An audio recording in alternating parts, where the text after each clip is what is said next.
Hola gente, hoy vamos a ver la unidad 11. Esta unidad 11 se titula Bases teóricas para la comunicación. Lo que queremos ver es una serie de, de datos teóricos que nos van a permitir entender cómo funcionan los conceptos que vamos a ver a partir de ahora. Como ustedes saben, ya desde la antigüedad, la transferencia de información entre dos puntos lejanos fue un deseo eh, importante para el hombre, ¿sí? Desde los primeros sistemas de comunicación a través de papiros o mensajes, pasando por la comunicación por cables metálicos y luego la comunicación inalámbrica. Es importante saber que no hace mucho tiempo que conocemos las comunicaciones de tipo inalámbrica. Recién desde 1850 se realizan comunicaciones usando hilos metálicos, y allá recién por el año 1876 es que se empiezan las primeras comunicaciones con, digamos, con hilos metálicos, ¿sí? Más adelante, ya para fines de la centuria de 1800, Hertz, el físico alemán Hertz, descubre la primera comunicación telegráfica sin hilos, aprovechando una investigación de lo que hoy conocemos como las ondas hertzianas. Estas ondas se descubre posteriormente que son de la misma naturaleza que la luz y las ondas sonoras, y hoy las conocemos con el nombre de ondas electromagnéticas. Pero he ahí que este tema de las ondas electromagnéticas no es tan sencillo poder hacer esta transmisión si no se cumplen con algunas condiciones. Para saber cuáles son estas condiciones, es decir, necesitamos adaptar estas señales electromagnéticas para poder transmitir información sobre ellas, ya que no cualquier onda electromagnética se transporta eficientemente a través de un medio que no sea físico, como el aire o el espacio. Para ello vamos a definir qué conocemos nosotros en forma genérica, en forma de diagrama de bloques, como sistema de transmisión. Como definición podemos decir que un sistema de transmisión es un conjunto de dispositivos que son capaces de trasladar un mensaje en tiempo y espacio desde un punto llamado fuente hacia otro llamado destino. Si hacemos un diagrama de bloques de esto, vamos a tener los siguientes componentes. Bueno, por supuesto, identificamos primero la fuente en destino, ¿sí? La fuente, el destino. La fuente es aquel que genera la información que yo quiero transmitir. Y después tengo esta serie de diagramas de bloques que vemos acá en el medio. Vamos a reconocer transductores de entrada-salida, transmisores, receptores y lo más importante para nosotros, que es el canal, que es donde la señal tiene que ser transportada. ¿Qué es un transductor para nosotros? Es un elemento que convierte una señal de cualquier naturaleza en una señal eléctrica equivalente y viceversa. Por supuesto, el transductor de entrada es el que normalmente convierte la señal de cualquier naturaleza en eléctrica, y el transductor de salida es aquel que hace la operación inversa. El transmisor es un dispositivo que utilizamos para adaptar el tipo de señal que queremos transmitir para que pueda ser propagada en forma eficiente a través del canal que vamos a elegir. Ya vamos a ver algunos ejemplos de este tema. Específicamente vamos a tomar como ejemplo algo que nosotros conocemos como una radio FM, ¿sí? En el concepto de la radio, el transductor de entrada vendría a ser el micrófono que utiliza el locutor para convertir su voz en señales eléctricas. El canal, por supuesto, ya sabemos que es el aire, ¿sí? Y el transmisor es aquel dispositivo que permite modular la señal de tal manera que pueda ser transmitida por ese canal, que en el caso del ejemplo que estamos viendo es el aire. Por supuesto que tenemos distintos tipos de transmisores, nosotros los conocemos. Es muy distinta una transmisión de una señal en FM que una señal en AM. ¿Sí? Tiene distintas características y por lo tanto distintos alcances, ¿sí? Y distintos tipos de cobertura. Otra cosa interesante para indicar es que en este canal es donde aparece la mayor parte de las influencias del medio, ¿sí? que van a cambiar de alguna manera la señal que nosotros estamos transmitiendo. Bueno, y por último tenemos el receptor, que es el que recibe la señal ya procesada por el transmisor y a través de este canal de transmisión, y lo vuelve a regresar a su estado eléctrico original. Por último, el transductor de salida es, como ya dijimos, el dispositivo que convierte esa señal eléctrica que pasa el receptor a una señal, en este caso, en el caso del ejemplo de la radio, audible, para que lo pueda escuchar el destinatario. ¿Cuál sería en nuestro caso el ejemplo del transductor de salida? Bueno, en este caso sería el parlante, que transforma la señal eléctrica recibida del receptor en la voz del receptor para que pueda ser escuchada por el destinatario del mensaje. Bueno, en este canal, como ya dijimos, es donde se produce la mayor cantidad de alteraciones.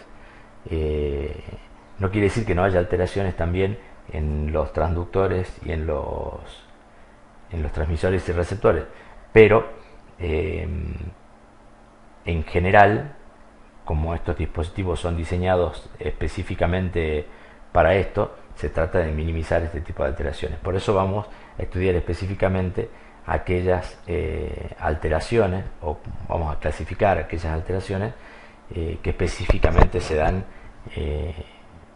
en el canal de transmisión. Dentro de estas alteraciones, la más importante, la que siempre se considera, es la atenuación. La atenuación es una alteración que consiste en la pérdida de la señal a medida que ésta avanza por el medio. La atenuación está presente en todos los medios de comunicación y en mayor o menor grado según la frecuencia y el medio. ¿Sí? En general, esta atenuación se mide en dB por kilómetro, ¿sí? Y siempre está referida a la frecuencia que vamos a utilizar, justamente porque utilizando un mismo medio de transmisión, aunque la atenuación siempre va a ser la misma, pero va a ser la misma para una misma frecuencia, y esta va a ir variando para distintas frecuencias. Bueno, otra de las alteraciones comunes es la contaminación, ¿sí? Cuando hablamos de contaminación tenemos básicamente la interferencia, cuando esta contaminación se produce por señales externas, no sé, puede ser la mezcla de otra radio que esté interfiriendo en nuestra misma frecuencia, o puede ser que nuestra antena pase justamente por algún otro dispositivo que genere alguna clase de intromisión dentro de nuestra transmisión. Dentro de esta contaminación también podemos reconocer a la distorsión, que es una alteración que afecta específicamente la forma de onda. Acuérdense, como hablamos en la clase anterior, una de las cosas más complicadas cuando hablamos de transmisión de tipo analógica es transportar la señal conservando en forma lo más fidedigna posible la forma de la onda que queremos transmitir. Entonces la distorsión es una de las más importantes fuentes de alteración de la señal durante el medio de transmisión. La distorsión puede venir de distintas, si bien siempre se trata de la alteración de la forma de onda, de acuerdo a cuál sea el origen de esta distorsión, se reconocen básicamente tres tipos. La distorsión de amplitud, cuando la relación de entrada-salida de este dispositivo no es lineal. La distorsión armónica, cuando tanto en el medio o en el dispositivo no todas las armónicas que están presentes en la entrada aparecen en la salida. Ya vamos a ver cuál es el concepto de armónica enseguidita en la segunda parte. Y la distorsión de atenuación, básicamente cuando hay una marcada diferencia en la atenuación que hay para distintas frecuencias. Esto de la distorsión de atenuación es una cosa que por supuesto se trata de minimizar. Tenemos que saber que los distintos medios de transmisión en general tienen una banda de frecuencia en donde la atenuación es constante, es decir, que no hay una diferencia apreciable entre la atenuación para ese rango de frecuencias. Es por eso que ese rango de frecuencias en donde la atenuación es relativamente constante se conoce con el nombre de ancho de banda del medio, o en el caso de que estemos hablando de un dispositivo, se conoce como el ancho de banda del dispositivo. Bueno, y por último, la última de las contaminaciones que conocemos son los ruidos, ¿sí? Los ruidos en general se conoce como una contaminación propia del medio, ¿sí? Fíjense que hay una diferencia entre la interferencia, que estamos hablando de contaminación con señales externas, y el ruido. Cuando hablamos de ruido estamos hablando de una interferencia o una contaminación que es propia del medio. Un ejemplo típico de esto es en el caso de los cables del medio de transmisión que conocemos como el medio de transmisión metálico, ¿sí? Que cuando los electrones circulan a través del cable producen un ruido que es propio del medio y que no se puede eliminar. Es decir, que yo puedo aumentar el nivel de la señal de tal manera que el ruido sea despreciable, pero definitivamente no lo puedo eliminar porque tiene que ver con con algo intrínseco del medio, ¿no? Bueno, recién les hice un pequeño comentario respecto al ancho de banda, ¿sí? Entonces vamos a analizar un poquito de qué se trata esto del ancho de banda, ¿sí? El ancho de banda, como ya les dije, en un medio de transmisión se define como el rango de frecuencias tal que la atenuación no aumente más de un 10% de la atenuación mínima, ¿sí? No sé si queda claro esto. Es decir, el concepto de ancho de banda es importante porque mientras más ancho de banda tenga el medio de transmisión, mayor es la cantidad de información por unidad de tiempo que va a ser transmitida, lo que nosotros conocemos con el concepto de velocidad de transmisión, ¿sí? La cantidad de bits por segundo o bytes por segundo, ¿sí? Que es un dato que por supuesto ustedes saben que es un dato sumamente importante. El ancho de banda, por lo tanto, es una de las principales limitaciones de un sistema de transmisión. Es decir, para nosotros, que queremos transmitir la mayor cantidad de información en la menor cantidad de tiempo, evidentemente mientras más ancho de banda haya, este medio de transmisión o en el sistema de transmisión en general va a ser mejor. Hay que tener en cuenta que en este gráfico que nosotros vimos recién, cada uno de los bloques de este diagrama tiene un ancho de banda diferente, ¿sí?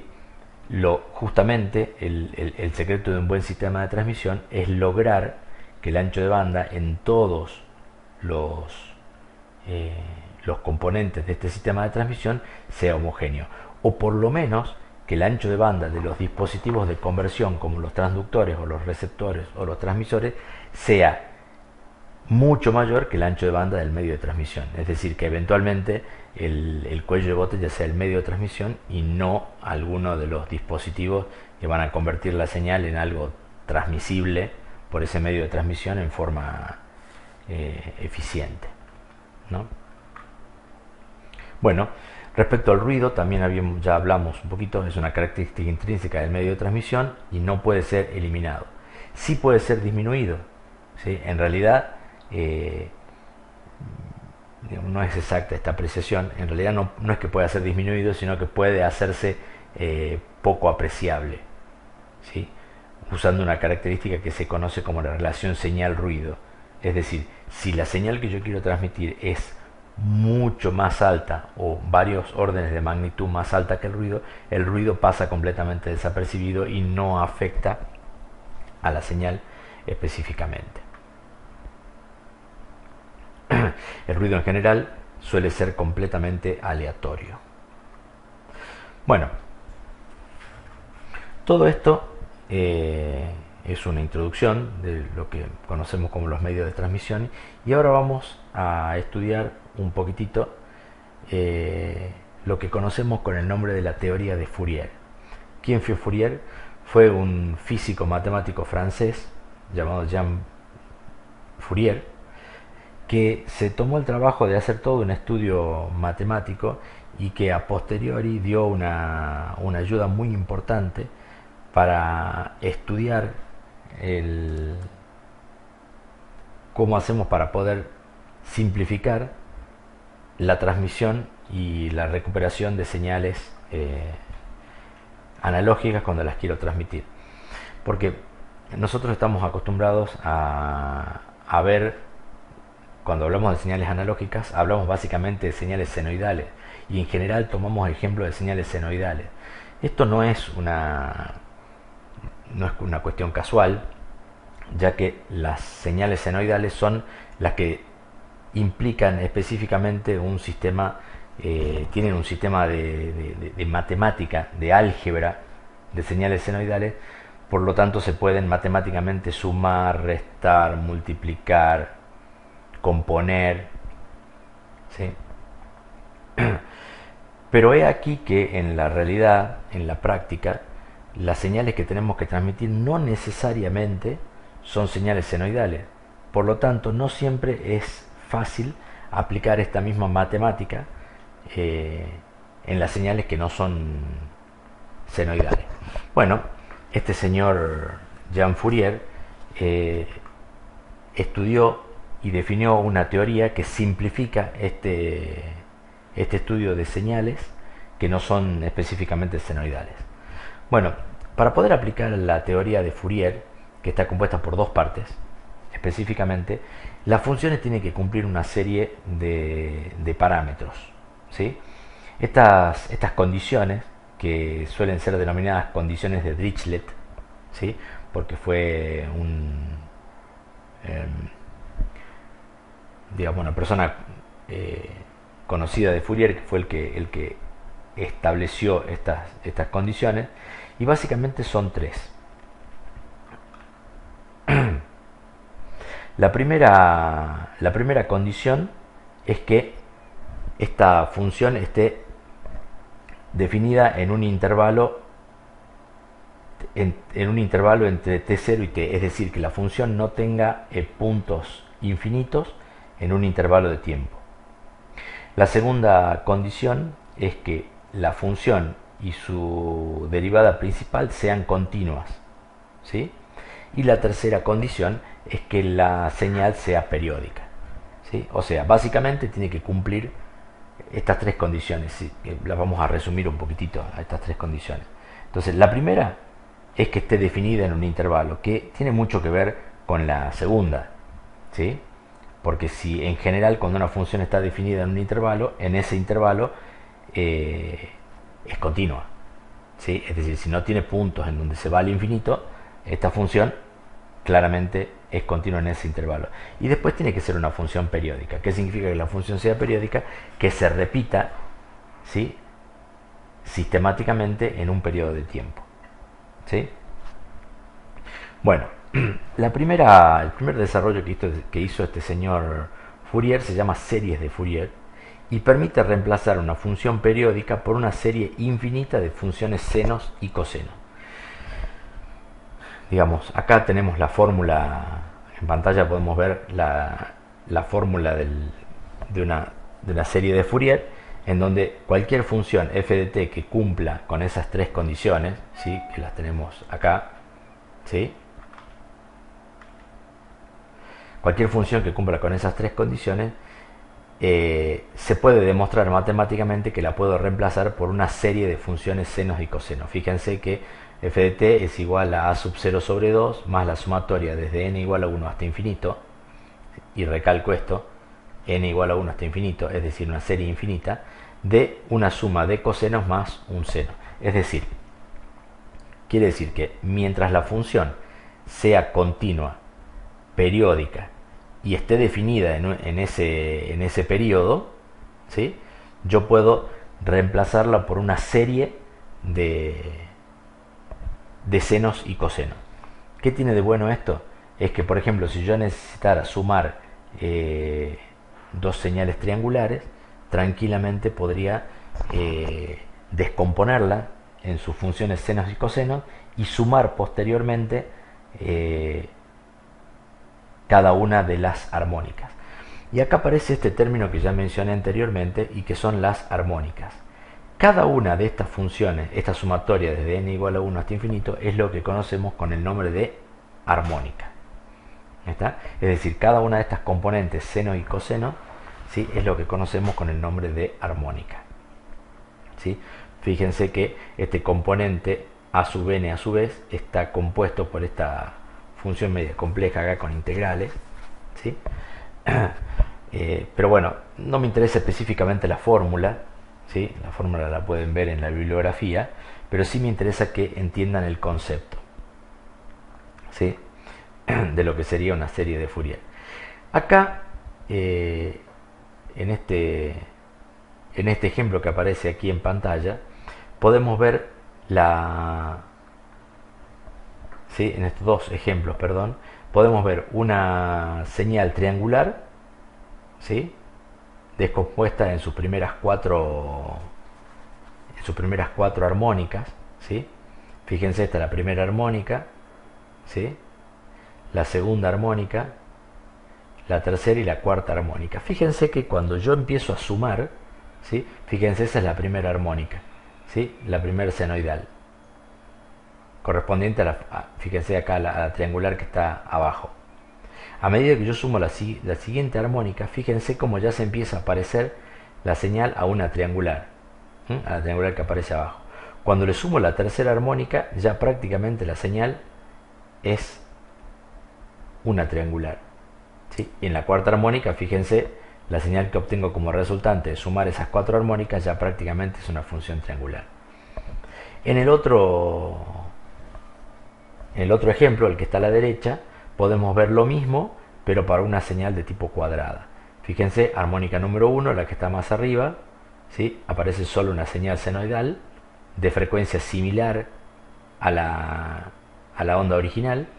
Cuando le sumo la siguiente armónica de Fourier, ya la señal se parece bastante más a una onda cuadrada, la tercera, fíjense, y la cuarta. Y si sigo sumando, por supuesto, mientras más armónicas sume, ¿sí?, voy a parecerme cada vez más a la señal original, ¿sí?, que es la que yo estaba descomponiendo. ¿Sí? Los grafiquitos que están a la derecha, ¿sí?, van mostrando la amplitud de cada una de las armónicas. ¿Sí? Fíjense acá en la segunda columna tienen la amplitud de cada una de las armónicas. Otra cosa interesante, y eso se verifica para los dos ejemplos, es que la amplitud de la segunda armónica es la mitad de la primera, la amplitud de la tercera armónica es la mitad de la segunda y así sucesivamente. ¿Sí? Bueno, es simplemente un ejemplo como para que ustedes vean cómo sumando las armónicas de Fourier yo puedo ir armando la señal original. Y por supuesto acá, digamos, estamos haciendo el concepto al revés, ¿no? O sea, estamos partiendo de la señal original, descomponiendo en las series de Fourier y después volviéndolas a sumar para ver cómo se va formando la señal. Bueno, la teoría de Fourier consta de dos partes, como les dije al principio. Una son las series de Fourier, que básicamente tienen como objetivo descomponer cualquier señal periódica y continua en una serie de senos y cosenos para poder operar matemáticamente con ella. ¿Sí? Eso es el objetivo fundamental de la serie de Fourier. Pero la teoría de Fourier también tiene un segundo componente, ¿sí?, que se deriva de la serie de Fourier y que se llama transformada de Fourier. Esta transformada de Fourier nos permite llevar una función del campo temporal al campo de la frecuencia y viceversa. ¿Sí? ¿Esto qué significa? Las funciones que nosotros utilizamos en la transmisión de datos analógicos normalmente tienen dos componentes. Como ya hablamos, son función del tiempo, ¿sí?, porque normalmente son funciones periódicas que varían en un periodo de tiempo, y además también son dependientes de la frecuencia. ¿Sí? Ustedes se acuerdan que dijimos que inclusive la atenuación en distintos medios de transmisión es diferente si tenemos una distinta frecuencia, ¿sí? Por lo tanto, las funciones suelen ser dependientes de estos dos valores.